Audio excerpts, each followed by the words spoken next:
하나님의 말씀을 함께 보겠습니다. 다니엘 6장 16절에서 18절까지의 말씀입니다.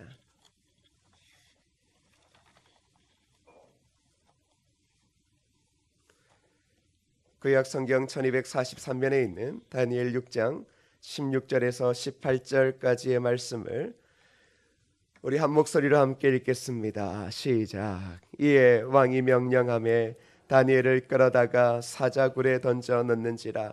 왕이 다니엘에게 이르되 내가 항상 섬기는 너의 하나님이 너를 구원하시리라 하니라.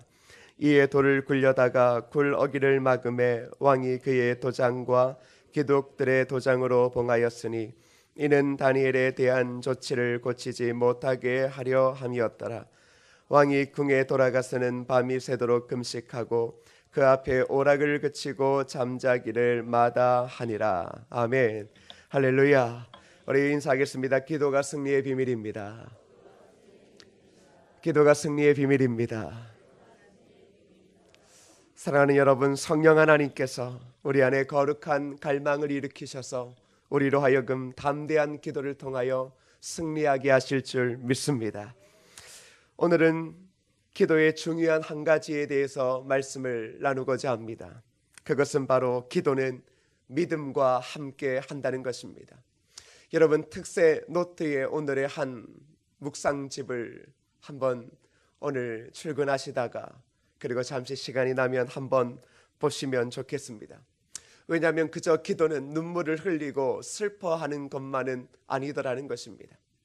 그렇게 슬픔과 눈물을 지으며 시작했던 기도는 기도를 통하여 믿음이 점차적으로 회복되어지고 견고해짐을 통하여 오히려 기도를 통하여 웃음과 그리고 담대함과 능력을 회복하게 하더라는 것입니다. 다시 말하면 기도는 바로 믿음임을 우리에게 알려주고 있습니다. 우리가 하늘을 향하여 기도한다라고 하는 것은 그저 연약한 자들이 붙잡을 수 있는 한 가지가 아니라 그것이 바로 우리의 믿음이며 하나님을 전적으로 신뢰한다라고 하는 믿음의 가장 중요한 모습이라는 사실입니다. 하나님을 아무리 믿는다라고 이야기를 하고 많은 성경의 지식을 가지고 있다 할지라도 그가 하나님을 신뢰하지 않는다면 그는 그저 머리로만 지식으로만 하나님을 알지 실질적으로는 하나님의 능력을 전혀 경험하지 못하는 나약하고 그리고 어리석은 자일 뿐이라는 사실입니다.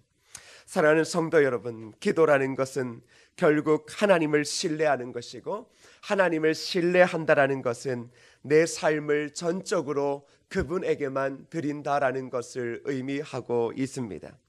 오늘 성경에 나오고 있는 다니엘은 기도했습니다. 그런데 여러분, 기도한 뒤에 그의 삶에 나타난 변화가 무엇일까요?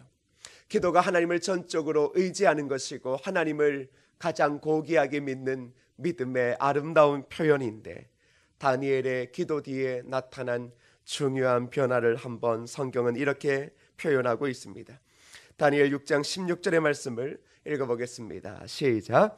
이에 왕이 명령하매 다니엘을 끌어다가 사자굴에 던져 넣는지라. 왕이 다니엘에게 이르되 내가 항상 섬기는 너의 하나님이 너를 구원하시리라 하니라. 다니엘은 죽음의 위기 앞에 섰습니다. 그리고 그가 했던 것은 늘 기도하는데 늘 하던 대로 하나님 앞에 기도했습니다. 그런데 여러분, 기도했지만 그의 문제가 당장 해결된 것은 아니다라고 성경은 기록하고 있습니다. 오히려 그의 대적들이 그가 기도하기만을 기다리며 결국은 그가 문을 열고 기도하는 것을 보고 바로 그를 고발하여 결국은 사자굴에 집어 넣었습니다. 기도했는데 기도가 믿음이라고 생각하고 하나님을 전적으로 신뢰하는 것이라고 믿고 있었는데 그런데 그는 기도하고 난 뒤에 그의 형편은 더 나빠졌습니다. 이것이 기도하는 사람들이 기억해야 할 부분이며 그리고 인내해야 할 부분입니다. 기도의 응답을 받기까지는 꼭 이런 인내의 시간을 통과해야 해야 합니다. 기도의 응답을 받기 위해서는 사자굴에 던져지는 어두움의 순간을 통과해야 합니다. 이것을 성경은 그리스도인은 광야의 삶을 사는 것과 같다라고 표현하고 있습니다. 즉 그리스도인은 광야의 길을 지나가야 한다라는 것입니다. 우리가 기도했는데 기도하는 순간 하늘 문이 열리고 땅이 갈라져 놀라운 일이 있어져야 함에도 불구하고 우리가 믿음으로 기도해도 우리는 실상 더 나쁜 것으로, 더 위험한 것으로, 모든 것을 잃어버리는 그 어두운 곳으로 떨어질 때가 있더라는 것입니다. 아니, 그런 나락으로 믿음의 사람들이 떨어지더라는 것입니다. 그런데 성경은 그 이유를 이렇게 말하고 있습니다. 신명기 8장 2절 그리고 3절을 보시면 이렇게 말합니다. 함께 읽어볼까요? 시작. 내 하나님 여호와께서 이 40년 동안에 내게 광야 길을 걷게 하신 것을 기억하라. 이는 너를 낮추시며 너를 시험하사 내 마음이 어떠한지 그 명령을 지키는지 지키지 않는지 알려 하심이라. 너를 낮추시며 너를 줄이게 하시며 또 너도 알지 못하며 내 조상들도 알지 못하던 만나를 내게 먹이신 것은 사람이 떡으로만 사는 것이 아니요 여호와의 입에서 나오는 모든 말씀으로 사는 줄을 내가 알게 하려 하심이니라. 하나님은 그의 사랑하는 백성들을 광야로 보내실 때 중요한 이유를 가지고 보내셨습니다. 다시 말하면 오늘도 하나님은 저와 여러분을 사랑하고 계십니다. 그런데 우리의 삶에 사랑하는 우리 자녀들이라고 하는 자들에게 하나님은 이런 광야의 길을, 다니엘과 같은 사자굴에 들어가는 일들을 경험하게 하시더라는 것입니다. 그 이유가 무엇입니까?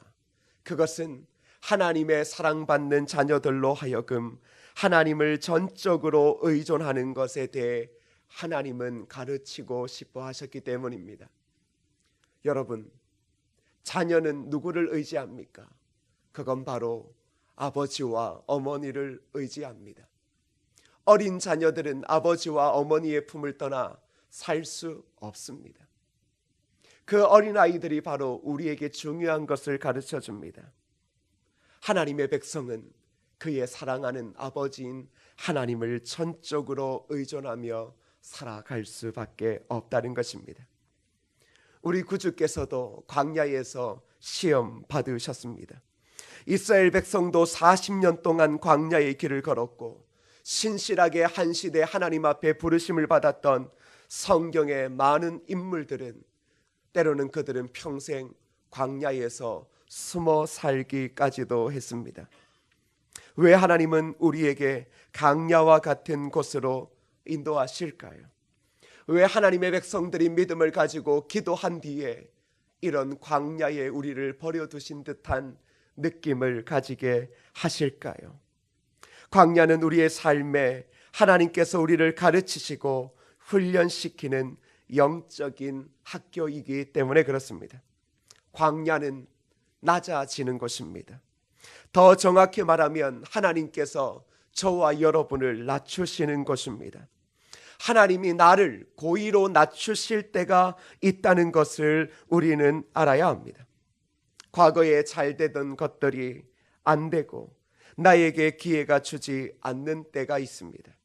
하나님조차 나를 잊어버리고 계신 것과 같은 시간이 있고 결국은 아무리 기도하고 또 엎드리고 눈물을 흘리고 난 뒤에 결국은 대적들의 그 모함에 빠져 사자굴에 들어가 앉아야 할 때가 있더라는 것입니다. 그런데 성경은 바로 그때가 하나님의 백성이, 하나님의 자녀가 하나님과 가장 가까이 있는 순간이다라고 이야기를 하고 있습니다. 광야에서는 기도하고 세밀하게 응답받지 않으면 일이 되지 않습니다. 철저히 무능력하기 때문에 하나님의 능력이 없으면 살 수 없기 때문입니다. 그래서 광야는 우리의 삶의 절망이 아니라 바로 그 광야를 통하여 내가 내 힘을 다 내려놓고 사람을 의지하지 아니하고 나를 구원하신 하나님만을 의지하는 우리의 삶의 가장 아름답고 빛나고 고귀한 시간이 되더라는 것입니다. 우리 하나님은 광야에서 그의 사랑하는 자녀들이 그제서야 가슴을 치며 울려 퍼지는 우리의 기도를 들으시기를 원합니다. 정말로 전적으로 의지할 것 하나 없고 자신의 힘, 자신의 배경, 자신의 가문, 자신의 지식, 지혜조차도 의지할 수 없어서 그저 나는 무능력합니다. 주여 나를 구원하여 주옵소서. 바로 하나님은 그 진정한 믿음이 담긴 아름다운 고백을 들으시기를 원합니다. 바로 그때 기도는 믿음이 되어지고, 그리고 그 믿음은 우리가 이야기하는 하나님에 대한 전적인 의존이 되어지는 것입니다. 그리고 그 깊이를 알아가는 순간 우리는 그제서야 하나님의 백성, 기도하는 백성은 떡으로 사는 인생이 아니라 하나님의 말씀으로 사는 인생임을 깨닫게 되어지고, 그 고귀한 하나님의 말씀을 집중하여 그 말씀으로 바로 살아가게 되더라는 것입니다. 우리가 계속 살펴보고 있는 다니엘은 바로 우리에게 하나님의 말씀으로 사는 인생이 무엇인가, 전적인 신뢰가 무엇인가를 우리에게 보여주며, 그리고 결국 그런 하나님을 믿고 신뢰하여 말씀으로 사는 인생 가운데, 기도하는 인생 가운데 주시는 하나님의 놀라운 은혜를 이야기해 주고 있습니다. 바로 그것을 22절에 이렇게 기록합니다. 22절을 함께 읽겠습니다. 시작. 나의 하나님이 이미 그의 천사를 보내어 사자들의 입을 봉하셨으므로 사자들이 나를 상해하지 못하였사오니 이는 나의 무죄함이 그 앞에 명백함이오며 또 왕이여 나는 왕에게도 해를 끼치지 아니하였나이다 하니라. 다니엘은 죽음의 장소에서 한 줄기 빛처럼 이렇게 고백합니다. 하나님께서 그의 천사를 보내셔서 사자의 입을 봉하셨고 나를 상해하지 못하게 하셨습니다. 다니엘은 포로로 잡혀와 그리고 이방 땅에서 지금까지 오게 되어진 순간순간 그의 삶은 기쁨의 연속처럼 보이지 않았습니다. 늘 언제나 위기였고 힘든 고비고비를 넘어야 했습니다. 그런데 다니엘은 사람을 의지하지 않았습니다. 하물며 그를 사랑하는 왕을 의지하지도 않았습니다. 더불어 자신의 지혜를 의지하지도 않고 자신이 지금까지 쌓아왔던 경력, 명예, 그리고 모든 인간과의 관계 또한 의지하지 않았습니다. 그는 하나님만 의지했습니다. 자신에게 생명을 주신 분이 하나님이시고 그 생명을 거두어 가시는 분이 하나님이심을 알고 있었습니다. 그래서 늘 그는 기도했습니다. 기도하는 사람에게 중요한 것은 상황이 아닙니다. 우리는 상황이 중요하다라고 생각하고 상황 때문에 기도한다라고 하지만, 그러나 기도하는 사람은 원래 상황 때문에 기도하는 것이 아니라 내 삶이 하나님에게 있음을 알기에, 하나님을 의지할 수밖에 없기에 기도하는 것입니다. 결국 다니엘은 자신의 그 모든 상황보다 중요한 것은 하나님이셨기에 그는 하늘을 향하여 기도했고, 그리고 아무렇지도 않게 사자굴로 걸어 들어갔던 것입니다. 그런데 하나님은 그를 그곳에서 건져내십니다. 왜입니까? 바로 하나님을 의지하는 백성을 하나님은 건지시기 때문입니다. 그것을 우리는 구원이라고 이야기를 합니다. 우리는 오늘도 하나님의 구원을 경험하며 살아가는 자들입니다. 하나님을 전적으로 신뢰하며 이 땅에 내가 의지할 곳이 하나도 없고 의지할 사람이 없습니다. 저는 하나님밖에 없습니다라고 날마다 기도하는 사람을, 순간은 그의 인생이 광야에서 초막집 하나 없고 마실 물 하나 없고, 아니 탈진하여 곧 광야에서 마른 시체가 되어진다 할지라도 그는 그 상황 때문에 기도하지 않고 오히려 그에게 생명을 주시고 그의 생명을 가져가시는 하나님이 계시기에 그는 기도하더라는 것입니다. 어쩌면 그는 그 인생에 아무런 욕심이 없습니다. 무엇을 남기려 하지도 않았고 무엇을 남겨서 무엇인가의 이름을 내려 하지도 않았습니다. 그저 그가 사는 이유는 하나님에게 있었습니다. 바로 그런 자를 하나님은 구원하시고 바로 그런 자를 성경은 가리켜 이러한 자는 하나님의 백성이고, 이런 하나님의 백성은 아무것도 없는 광야에서도 만나를 먹고 메추라기를 먹고 그가 가진 의복이 하나밖에 없을지라도 그 의복으로 광야에서 살아도 그 의복은 헤어지지 않고 추위와 더위가 몰려와도 하나님은 구름 기둥과 불 기둥으로 그의 사랑하는 백성을 지키신다. 이것이 바로 오늘날 하나님께서 기도하는 백성들에게 주시는 놀라운 은혜이며 구원이라는 사실입니다. 바울 사도는 로마서에서 가장 고귀한 고백을 이렇게 말합니다. 로마서 14장 8절의 말씀을 함께 읽겠습니다.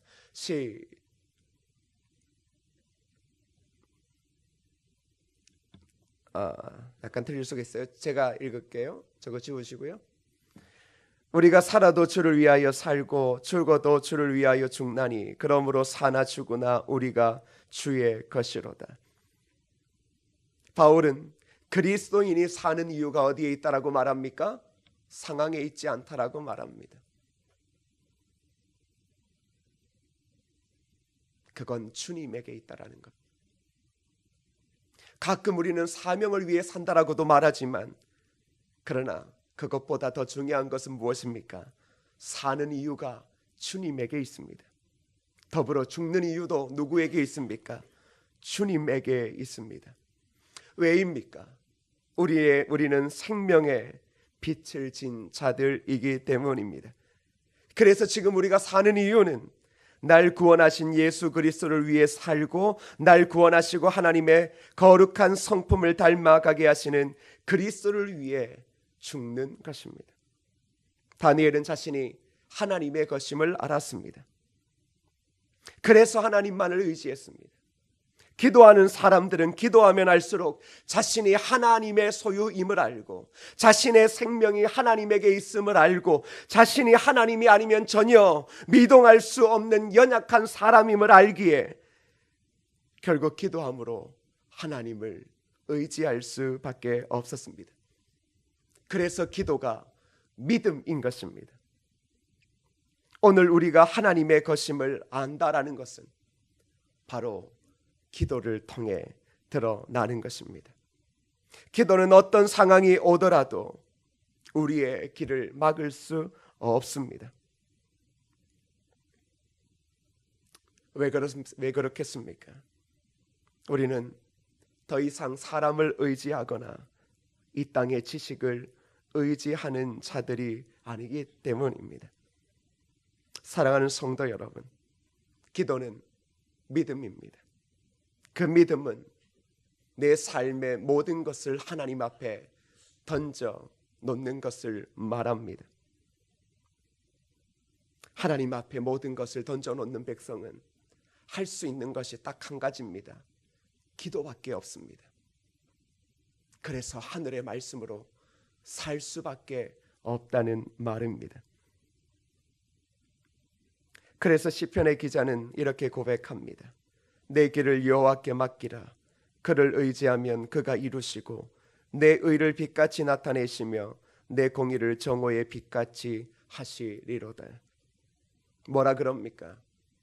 내 길을 여호와께 맡기라. 다시 말하면 그거 네 길 아니다라는 겁니다. 여러분들이 만들어 살아가고 있는 그 길, 여러분의 길 아니다라는 겁니다. 착각하지 말라라는 겁니다. 여러분의 길이기에 우리가 무엇을 안 합니까? 하나님을 의지하지 않습니다. 내 길이라 생각하고 내 가정, 내 자녀라고 생각하니 어떻게 행동합니까? 내가 끊임없이 무엇인가를 하려 합니다. 그러니 기도의 자리가 약해집니다. 엎드리는 자리가 약해집니다. 그러다 결국은 돌고 돌아 고난과 고통 속에서 아무런 소망도 없고 기도의 능력, 기도의 믿음도 체험하지 못한 채 도대체 예수는 살아계시는가? 나는 믿음이 있는가? 이러한 갈등과 고민을 주기적으로 반복하며 살아가는 것은 아닙니까? 사랑하는 여러분, 믿음은 기도입니다. 살아도 주를 위해 살고 죽어도 주를 위해 죽는 것입니다. 무엇인가 이 땅에 미련을 가지려 하는 그 삶의 방향성을 고치십시오. 이 땅에 무엇인가를 남기려고 하는 여러분의 자존심과 교만, 때로는 여러분의 한없이 아름다워 보이는 그 겸손조차도 다 내려놓으셔야 합니다. 그저 우리는 광야에서 하나님 구름 기둥 떠오르게 하시면 그 길을 걸어가면 되고, 어두워 빛이 보이지 않고 추위에 떨면 그저 하나님의 불기둥을 소망하며 엎드리면 하나님 우리를 그렇게 또 불기둥으로 감싸 주시는 겁니다. 사랑하는 여러분, 여러분의 지식과 하나님의 지식이 끊임없이 충돌하여 마음의 불안을 만들어내지 않습니까? 오직 우리는 기도함으로 사는 자들입니다. 지금 사는 인생이 사자굴에 들어가서 지금 사자에게 먹힐까 안 먹힐까 그런 위기에 있어서 발버둥 치고 있을 수도 있을 것입니다. 차라리 상황을 던져버리고 죽음을 각오하시는 것이 편안할 것입니다. 아, 내가 죽게 되었구나. 그렇다면 그 사자의 입 앞에서 이제 마지막 남아있는 우리의 소망 하나님을 바라보십시오. 저는 차라리 그런 하나님의 은혜가 우리에게 있다라는 것이 훨씬 낫다라고 생각합니다. 죽음의 위기까지 몰려 인생의 패망의 위기까지 몰리는 것 감당할 수 없지만, 그러나 그 낮은 순간에까지 떨어져 이제 그 사람이 저는 하나님밖에 없습니다. 하나님 저를 도와주소서. 그걸 고백할 수 있다면 그것이 바로 우리의 인생의 가장 중요한 생애 전환점이 되어질 것이고, 그리고 그제서야 하나님은 우리를 한없이 낮추시고 겸손하게 하셔서 결국은 사자굴에서 아무런 상함도 없이 담대함으로 걸어 나오는 그 은혜를 우리에게 주실 것입니다. 오늘 기도하실 때 사랑하는 여러분, 하나님을 온전히 믿고 기도하십시오. 담대함으로 기도하십시오. 기도는 결국은 담대한 힘을 얻는 것입니다. 눈에 보이지 않고 지금 어두운 골짜기, 어두운 사자굴 앞에서 죽음의 위기가 오고 가정의 위기, 직장의 위기, 삶의 위기가 온다 할지라도 여러분, 주님의 능력으로 내 삶이 새롭게 되어질 것이고, 기도하는 백성을 하나님이 구원하실 것을 믿으며 담대히 하나님께서 저를 구원하시고 하나님께서 나를 높이 날게 하실 것을 저는 믿습니다. 그렇게 기도하십시오. 더불어 기도하실 때 다니엘의 세 친구가 풀무불 속에 들어가기 전에 뭐라고 고백합니까? 하나님이 나를 구원하시겠지만 그리 아니하실지라도 나는 여호와를 찬양합니다. 그렇습니다. 우리는 상황이 바뀌어져서 감사하는 민족이 아닙니다. 상황이 바뀌어져서 감사하는 민족이 아닙니다. 차라리 하나님은 어떻게 일하셨습니까? 풀무불에 못 들어가게 했던 게 아니라 풀무불 가운데 그들을 걸어 들어가게 하셨습니다. 모두가 끝이 났다라고 하는 상황에 그의 친구들은 그곳에서 하나님이 보내신 사자와 함께 춤을 추며 즐거워하며 찬양을 합니다. 우리 구주 예수께서 십자가를 지실 때 사탄은 끝났다라고 했습니다. 그런데 주님은 3일 만에 무덤 문을 열고 부활하셨습니다. 그리 아니하실지라도 지금 내 상황이 한삭고 기도함을 통하여서도 변하지 않을지라도 나는 여호와로 인하여 감사합니다. 하나님은 오히려 저와 여러분을 사자의 입에 넣으셔서 입에 넣으셔도 우리를 살리실 것을 믿으십시오. 하나님은 오늘도 살아 계십니다. 그리고 그의 사랑하는 자녀들의 그 진실한 그 가슴을 찢는 그 하나님 도와주옵소서라고 하는 고백을 듣기를 원하십니다. 오늘 이 시간 함께 찬양하고 담대함으로 우리 자신의 삶에 가장 어렵고 위기 순간에 있는 줄 알지만 그 모든 상황이 변해달라고 기도하지 말고 제가 이제 살아도 주를 위해 죽어도 주를 위해 제가 주를 의지하며 주의 말씀을 먹고 살겠습니다. 그리고 저는 믿습니다. 하나님이 나를 새롭게 하셔서 하나님의 영광을 드러내실 것을 믿습니다. 사자굴 속에서도 풀무불 속에서도 내가 져야 할 십자가 위에서도 하나님의 영광이 분명히 드러나게 하실 줄 믿습니다.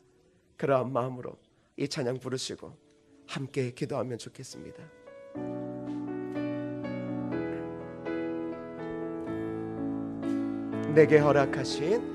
내게 허락하신 시련을 통해 나의 믿음 더욱 강하게 자라나고 험한 산과 골짜기 지나는 동안 주께 더 가까이 나를 이끄시네. 내가 겪는 시험이 어렵고 힘겨워도 내 주님보다 크지 않네. 내 앞에 바다가 갈라지지 않으면 주가 나로 바다 위 걷게 하리. 나는 믿네. 주의 능력으로 내 삶 새롭게 되리. 나는 믿네.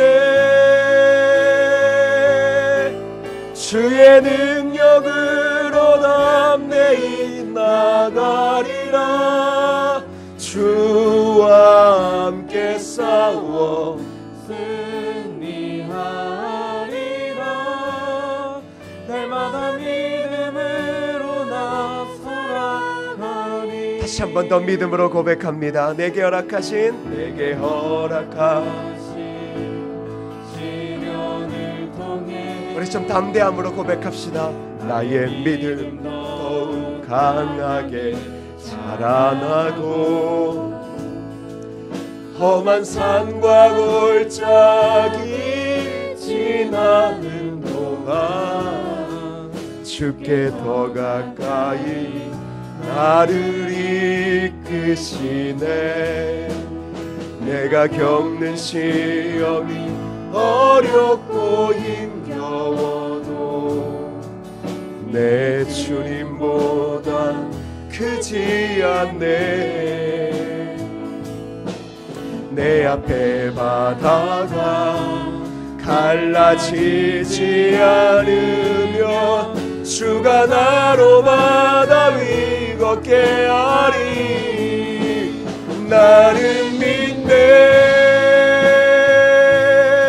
주의 능력으로 내 삶 새롭게 되리. 나는 믿네. 주의 능력으로 담대히 나가리라.